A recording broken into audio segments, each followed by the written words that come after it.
how do you catch them in the act of, like, you're trying to centralize, there is management saying yes, let's go ahead and centralize, but there are still people using, going about their own ways and doing their own thing and not using the tools and not using the glossary, and so can you tell us more on how you convince these people to onboard with you and be part of this Yeah. centralization? Yeah, shutting down like those alternative channels that have existed that folks are comfortable with is really hard. And I try to use the heavy hand as my last resort, but I do get alignment to use that when I need to. Like, I'm sorry, I'm shutting down your Slack channel. It feels really bad. Like, quick German translations. Ooh, that Slack channel slays me.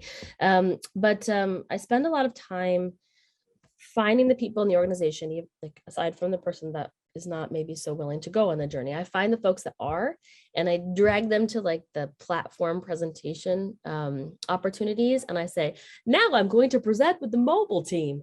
And then I start presenting with other teams. And then it becomes the new norm inside the organization that like, oh, this is how you partner with localization.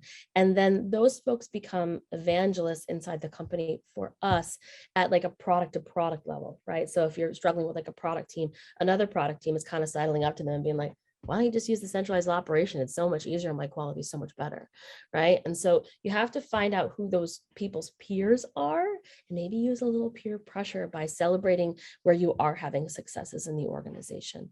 And I'm really lucky at Roku. I'm in UX, which is the first time I've been in UX, just because we had a really amazing champion for localization in that space. Her name is Margaret Schmidt, and she is top notch. And so I don't have any intent on moving, but sometimes when I've needed to have more influence in other parts of the organization, I've advocated to move into those parts of the organization, because now I'm in your team meetings and now you can't ignore me. And now I'm giving my presentation just like you are in my update and all those team meetings.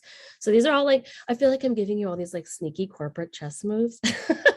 But that's what I do sometimes. I've definitely moved into parts of organizations where I'm struggling, right? Like if I can't align with engineering, now I'm talking to the VP of engineering and be like, hey man, what would you think about moving localization into your organization for a bit? Don't be married to where you are inside the organization. It's really powerful that we're kind of like the redheaded stepchild that doesn't fit anywhere. Then we fit everywhere.